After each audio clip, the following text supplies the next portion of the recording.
আসসালামু আলাইকুম প্রিয় বন্ধুরা, আশা করি সকলেই ভালো আছেন। বন্ধুরা, আমি এখন আছি আমার স্বপ্নের বাগান বাড়ি, গ্রামের একটি বাড়ি। তার আমি নাম দিয়েছি স্বপ্নবিলাস। যেহেতু আমি এই বাগান বাড়িটা নিয়ে অনেক স্বপ্ন দেখতেছি, এই জন্য আমার এই বাগান বাড়িটার নাম দিয়েছি স্বপ্নবিলাস। অনেকে হয়তো আমাকে মনে মনে বলতে পারেন যে পাগলে কি বলে। আসলে অনেক সময় আমার মাথার মধ্যে এরকম একটা জিনিস খেলা করে, এটাকে অনেকে পাগলামি ভাবতে পারে। দেখতে পাচ্ছেন আমার বাগান বাড়িতে আমি বেড়া দিতেছি দীর্ঘদিন যাবৎ। এই জায়গাটা প্রায় 12.5 কাঠা জায়গার মতো। এখানে আমি প্রথমে ভাবছিলাম যে কয়েকদিনে হয়তো বা বেড়া দেওয়া একবারে শেষ করে দেব। এখন দেখতেছি জায়গাটা দীর্ঘদিন খোলামেলা পড়েছিল, এই জন্য মানুষজন এই দিক দিয়ে চলাচল করতো বা খেলাধুলা করতো বা যার মতো যার ইউজ করতো। কেউ গরু বাইন্ধা রাখতো, কেউ হাঁস পালতো, এক একজন এক এক মতো যার খুশি মতো বাঁশ টাস লাকড়ি টাকড়ি কাইটা নিয়ে যাইতো। এখন এই জায়গাটাকে আমি আমার নিজের মতো করে সাজাতে চাইতেছি। এখানে ফুলের বাগান করব, তারপর সবজি বাগান করব, এখানে ছোট্ট একটা টিনের বাড়ি করব, তার পাশেই থাকবে আমার ছোট্ট একটা ছনের ঘর। এরকম ধরনের চিন্তা ভাবনা করতেছি। এখন এই জায়গাটা বেড়া দেওয়ার জন্য আমি প্রচুর পরিমাণে কষ্ট করতেছি, কাজ করতেছি। প্রায় প্রতিদিনই আমি এখানে যাই, গিয়ে নিজেই কাজ করি। মাঝে মাঝে কাজের লোকও নেই। কাজের লোক নিয়ে তো আর এত পোষানো যায় না, কারণ একটা কাজের লোক নিলেই তাকে কমপক্ষে 500 টাকা দিতে হয়। এই জন্য প্রায় সময় আমি নিজে গিয়ে কাজ করি। এখানে কাজ করতেছি, আমি শ্রম দিতেছি।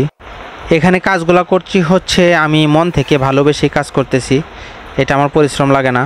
এখন খুব গরম, এই গরমের মধ্যে এখানে গিয়ে আমি নিজে বাঁশ কাটতেছি, এখানে বেড়া দেওয়ার কাজ করতেছি। এই গরমের সময় কিন্তু আমার গরম সহ্য হয় না। এই সময় শুধু আমি ফ্যান ছাড়া বসে থাকি, কোনো কাজকর্ম করি না। তারপরে দেখছেন এই যে রোদের মধ্যে কাজ করতেছি, আমার একটুও কষ্ট লাগতেছে না, কারণ এটা আমি মন থেকে শখে করতেছি। আমার খুব আশা এই বাগান বাড়িতে আমি একটা সুন্দর গ্রামের বাড়ি পরিবেশ সৃষ্টি করব। চারপাশে সুন্দর ফুলের বাগান থাকবে, তার মাঝে কিছু কিছু সবজির বাগান থাকবে, একটা বা দুইটা গরু পালন করব, তার সাথে রাজহাঁস থাকবে। আমার পুকুরে থাকবে মাছ। পুকুরের এক পাশে লাল শাপলা সাদা শাপলার গাছ থাকবে। এই দিক দিয়ে হবে আমার রাস্তা। দেখতে পাচ্ছেন একটা বাঁশ দিয়ে আমি গেট তৈরি করছি। এখানে গেটের সাইডে একটা ফাঁকা আছে, সেই ফাঁকা জায়গাটা বাঁশ কেটে আমি বন্ধ করতেছি। যদিও বা এখন এবড়ো তেব্রো হইতেছে, ভবিষ্যতে আমি সুন্দর করে এই জায়গাটাকে ডেকোরেশন করব। দেখতে পাচ্ছেন বাঁশ দিয়ে একটা গেটও আমি তৈরি করছি নিজেই। এই গেটটা তৈরি করছি শুক্রবার দিন জুমার নামাজের আগে, শর্ট টাইমে 2 ঘন্টার মধ্যে এই গেটটা তৈরি করছি। আর এখানে আমি বেড়া দিতেছি, এই বাঁশগুলা বাঁধতে দিতেছি সুন্দর করে। এই একটু উঁচা নিচা হয়ে গেছে, সামনে যখন আবার ভালো করে করব তখন ভালোভাবে করব। এখানে হবে গেট, সুন্দর একটা গেট হবে। আর গেটের পাশে ফুলের গাছ লাগানো হবে। গেটের উপরে যে ফুল গাছগুলা দেখতে পাচ্ছেন, অনেক সময় দেখেন যে গ্রামের বাড়িতে বাগান বিলাস বা অন্যান্য সুন্দর ধরনের ফুল থাকে, এই ধরনের ফুল লাগানো হবে এই গেটের উপরে। আর উপর দিয়ে একটা বাঁশ দিয়ে ছাউনির মতো থাকবে, এই ছাউনির উপরে এই ফুলের গাছগুলো লাগাবো ইনশাল্লাহ। আর বাড়ির একটা নাম দিতে চাইতেছিলাম, কয়েকটা নাম সিলেক্ট করছি। একটা নাম স্বপ্নবিলাস, আর একটা সূর্য দিগল বাড়ি, আরও কয়েকটা নাম সিলেক্ট করছি। আসলে কোন নামে যে আমার বাড়ির নামটা রাখবো এটা চিন্তা করতেছি, খুব পরিশ্রম করতেছি। কয়েক সপ্তাহ ধরে পরিশ্রম করতে করতে এখন একটু মোটামুটি অসুস্থ হয়ে গেছি। আমার 2টা বাচ্চা, তারাও একটু অসুস্থ, গরমের কারণে পাতলা পায়খানা হয়ে গেছে।